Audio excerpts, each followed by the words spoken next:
عوام دغونه دومره بدله شو دي بجای باوجود د دې چې هغوی څومره پیسه په دې الیکشن باندې ولګوله خو بیا هم خلکو ته پیسه وخوړه ووټ یې ول ورنکو. دوی د دې علاقې دپاره څه کول غوښته نو ټول په اقتدار کې پاتې شوي خلک دي. دوی په هغه ټایم کې د علاقې دپاره څه کړي اوس به دا محرومیانې نه وي. د کومو محرومیانو دپاره چې خلکو په موږ باندې اعتماد وکړو. خبره خو بالکل غلطه ده چې موږ به خرڅ شو یا موږ خرڅېدو والا یو. ځکه په پاکستان تحریک انصاف کې چې کوم خرڅېدو والا خلک وه خرڅ شو دي، چې کوم تښتېدو والا خلک وه تښتېدل دي. په یو صورت باندې هم ستاسو امانت کې خیانت نه کوو. موږ به د خان صاحب امانت هم خان صاحب د خواهش او د ضرورت مطابق استعمالو. د اوسه پورې چې دې حلقې کې کوم سیاست شو دی نو صرف د خواصو سیاست دی. دا خو چې تاسو څنګه ووایئ چې پروپیګنډا، نو چې پروپیګنډا ووایي د دې مطلب دا دی چې په دې کې د حقیقت به داسې ډېر څه نه وي. خبره دا ده چې اوس خو موږ الحمدلله منتخب هم شو، د علاقې عوامو په موږ باندې خپل اعتماد هم وکړو.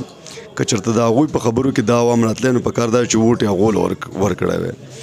خو خلکو ته پته ده چې دا کم سیاسي مشران چې هغوی به په موږ باندې تنقید کوي یا زمونږ متعلق به دا خبرې کولې، نو عوام د هغونه دومره بدله شو دي بجای باوجود د دې چې هغوی څومره پیسه په دې الیکشن باندې ولګوله خو بیا هم خلکو ته پیسه وخوړه ووټ یې ول ورنکو. نو دا په خپل ځای باندې یو حقیقت دی چې خلک په دوی باندې پوه دي او خلک د دوی نه بدیله دي. ځکه چې که دوی د علاقې دپاره څه کول غوښته نو ټول په اقتدار کې پاتې شوي خلک دي. دوی په هغه ټایم کې د علاقې دپاره څه کړي اوس به دا محرومیانې نه وي. د کومو محرومیانو دپاره چې خلکو په موږ باندې اعتماد وکړو. زما په خیال دا خبره خو بالکل غلطه ده چې موږ به خرڅ شو یا موږ خرڅېدو والا یو. ځکه په پاکستان تحریک انصاف کې چې کوم خرڅېدو والا خلک وه خرڅ شو دي، چې کوم تښتېدو والا خلک وه تښتېدل دي. اوس چې په پاکستان تحریک انصاف کې کوم خلک دی نو دا ودرېدو والا خلک دی، دا نه تښتېدو والا دی او نه خرڅېدو والا دی، نه پټېدو والا دي. نو موږ په هر ځای باندې حلفن د خپلو ملګرتیا سره دا خبره کړې ده چې موږ به په یو صورت باندې هم ستاسو امانت کې خیانت نه کوو. موږ به د خان صاحب امانت هم خان صاحب د خواهش او د ضرورت مطابق استعمالو. لای عمل خو چې کله پارټي لکه ښه خبره دی تبلیغیانو خبره چې په مشوره کې خیر وي او دغه شان په سیاست کې هم دا خبره ډېره زیاته اهم وي چې ته د خپلو ورکرانو سره مشوره وکړې نو هغه ډېر ښې لځي هغه خبره او سیاسي طور هغې ډېرې فایدې. خو چې کله د پارټۍ د طرف نه داسې یو حکم جاری شي نو بیا په هغې کې ورکران په اعتماد کې اخیستی کېږي خو فیصلې اختیار بیا د ورکرانو سره نه وي. نو که د ورکرانو نه تپوس وشو موږ به خامخا ورکران په اعتماد کې الو او خپل د هغه اوپینین چې دی هغه به مخکې لیډرشپ ته وایو د هغې نه وروسته بیا لیډرشپ چې څه فیصله وکړه هغه به زموږ د ټولو فیصله وي.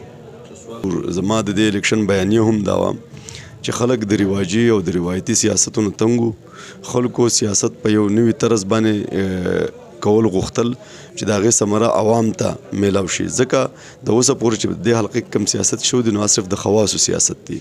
موږ دا غواړو د ټولو نه اول خبره چې موږ د دغه سیاست د دوی د بنګلو د کوټو د دیرو نه راوباسو او موږ د عوامي دا موږ د کلو په کوڅو کې خور کو، دا موږ په غرونو او په سمو باندې خور کو. چې کله موږ سیاست عوامي کو سیاست موږ اشتراکي کو زما په خیال د ټولو نه غټه فایده به د عوامو دپاره دغه چې هغو په سیاست کې په خپله باندې حصه والي د خپلو فیصلو کمې فیصلې چې د هغو دپاره کېږي پای کې په خپله باندې هغوی حصه والي. نو دا به د دې حلقې دپاره ډېر زیات غټ کار خیر د هغو چې کوم خواهشات او ضروریات دي د خاصو خلکو خواهشات او ضروریات د پوره کېدو په ځای باندې به د عوامو اختیار او خواهشات اختیار به اشتراکي او ضروریات چې دی به د عوامو پوره کېږي.